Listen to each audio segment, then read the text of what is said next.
지옥은 생각보다 훨씬 향기롭습니다. 여러분이 상상하는 지옥의 모습은 어떻습니까? 뜨거운 불길과 비명소리, 흉측한 괴물이 가득한 곳인가요? 틀렸습니다. 성경이 경고하는 진짜 파멸의 입구는 최고급 호텔 스위트룸보다 안락합니다. 은은한 조명과 부드러운 음악, 코끝을 간지럽히는 명품 향수 냄새가 진동하는 곳입니다. 오늘 이 영상을 끝까지 보지 않는다면 당신은 지금 걷고 있는 그 꽃길이 낭떠러지로 이어지는 길이라는 사실을 영원히 모른 채 추락하게 될 것입니다. 잠언 7장이 폭로하는 유혹의 실체는 추잡하지 않습니다. 오히려 지독하게 세련되었습니다. 사단은 당신을 겁줘서 끌고 가지 않습니다. 당신이 가장 좋아하는 취향을 저격하며 레드카펫을 깔아줍니다. 아무도 모를 거야. 너는 그럴 자격이 있어. 라는 달콤한 속삭임은 당신의 이성을 마비시킵니다. 지금 당신이 누리는 그 안락함과 평안함이 사실은 당신의 영혼을 질식시키고 있다면 믿으시겠습니까? 신앙의 허상을 걷어내십시오. 겉모습이 화려하다고 해서 그것이 축복인 것은 아닙니다. 우리는 흔히 죄를 짓는 자들이 특별히 악한 마음을 품었을 거라 착각합니다. 하지만 아닙니다. 파멸은 아주 작은 허용에서 시작됩니다. 이번 한 번뿐인데 뭐 어때? 라는 그 가벼운 마음이 당신의 인생 전체를 송두리째 삼켜버릴 괴물이 될 줄은 꿈에도 모릅니다. 영적인 잠에서 깨어나십시오. 당신의 가문을 무너뜨리고 당신의 자녀를 병들게 하는 어둠은 가장 친절한 얼굴로 당신의 안방까지 이미 들어와 있을지도 모릅니다. 지금 당신이 붙들고 있는 그 달콤한 위로가 사실은 당신의 목을 조르는 밧줄이라면 어떻게 하시겠습니까? 겉으로는 평온해 보이는 당신의 일상 밑바닥에 얼마나 거대한 균열이 생기고 있는지 직시해야 합니다. 이 경고를 무시하는 순간 당신의 영혼은 돌이킬 수 없는 도살장으로 향하게 됩니다. 그런데 말입니다. 왜 이 완벽한 안락함의 끝에는 피비린내 나는 도살장이 기다리고 있는 걸까요? 왜 사단은 굳이 이토록 정성을 들여 당신에게 향기를 피워 올리는 것일까요? 그 소름 끼치는 이유를 알게 되면 당신은 지금 당장 그 자리에서 일어나 도망치게 될 것입니다. 여러분의 영적 감각은 지금 안녕하십니까? 혹시 향기로운 유혹에 취해 위기를 느끼지 못하고 있진 않나요? 당신의 영혼이 그 화려한 레드카펫 위로 올라서는 순간 사단은 가장 먼저 당신의 결핍에 깃발을 꽂습니다. 왜 잠언 7장의 청년은 하필 저물어가는 저녁 어두워진 골목길을 배회하고 있었을까요? 그는 특별한 범죄를 계획한 것이 아닙니다. 그저 마음속에 난 거대한 구멍, 즉 방향상실과 지독한 외로움을 채울 무언가를 찾고 있었을 뿐입니다. 사단은 바로 그 자리를 놓치지 않습니다. 당신의 외로움은 사단이 예약한 가장 편안한 좌석 번호가 됩니다. 기억하십시오. 유혹은 결코 당신의 강함을 공격하지 않습니다. 당신이 가장 외롭고 가장 지쳐 있으며 아무도 나를 알아주지 않는다고 느끼는 그 처절한 빈틈을 파고듭니다. 현대인의 소외감은 죄가 자라기에 가장 좋은 토양입니다. 오늘 하루도 고생 많았지. 너의 아픔을 이해하는 건 나뿐이야 라는 속삭임이 들려올 때 당신은 무너집니다. 그 위로가 하나님으로부터 온 것인지 아니면 당신을 파멸로 이끄는 미끼인지 분별할 힘조차 잃어버린 채 말입니다. 음녀는 거리에서 그를 맞이하며 말합니다. 내가 재물을 드려 서원을 갚았노라. 이 말의 뜻을 아십니까?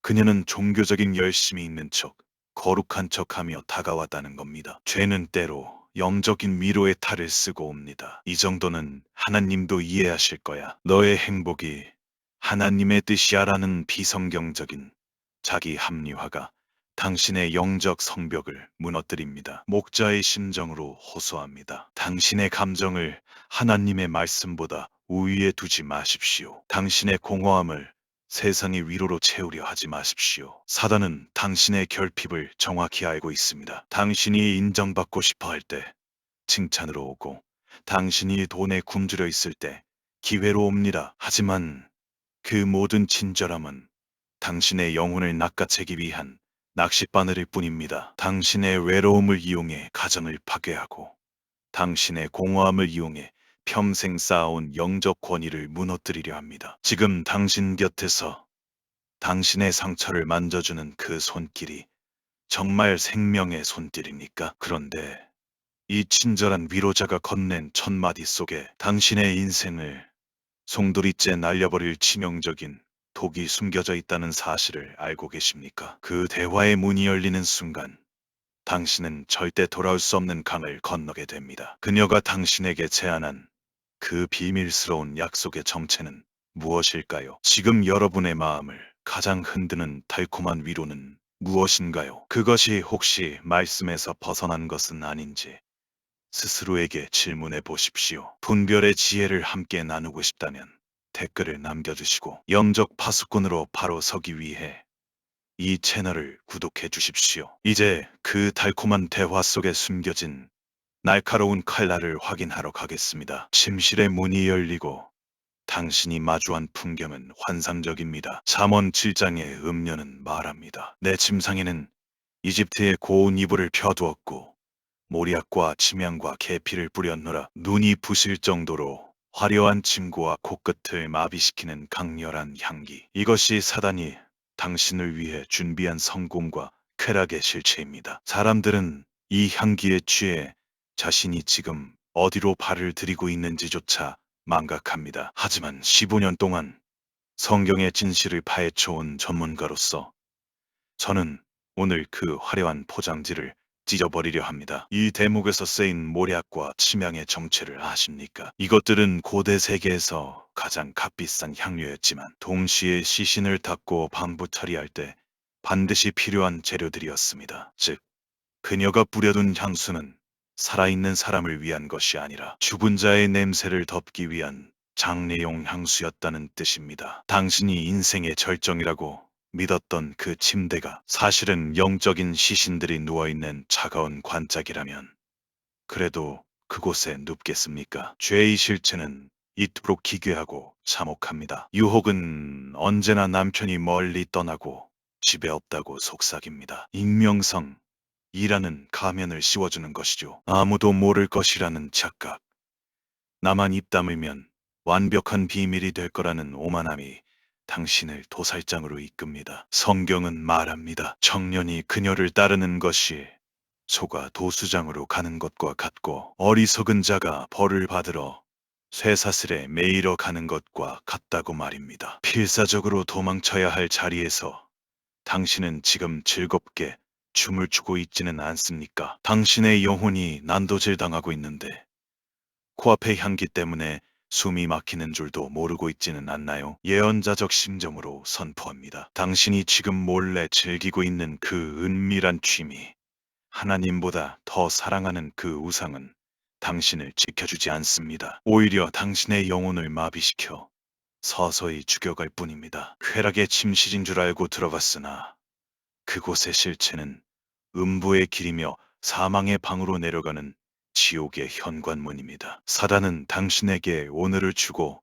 당신의 영혼을 빼앗아갑니다. 하지만 이 폐쇄된 방, 탈출구라고는 보이지 않는 이 죽음의 공간에서 당신의 영혼을 단번에 건져낼 유일한 열쇠가 있습니다. 그것은 놀랍게도 당신의 손가락에 달려 있습니다. 도대체 손가락에 무엇이 있기에 그 강렬한 유혹을 단숨에 끊어낼 수 있다는 걸까요? 지금 당신의 삶에서 나는 향기가 생명의 향기인지 아니면 죽음을 덮으려는 위장의 향기인지 정직하게 점검해 보십시오. 무서운 진실 앞에 마주 설 용기가 있다면 댓글로 여러분의 결단을 남겨주세요. 도살장의 칼날이 당신의 턱 밑까지 차오른 이 절박한 순간 성경은 단호하고도 명쾌한 탈출구를 제시합니다. 유혹을 참으라고 하지 않습니다. 유혹과 싸우라고도 하지 않습니다. 잠언 7장 3절은 명령합니다. 이것을 내 손가락에 매며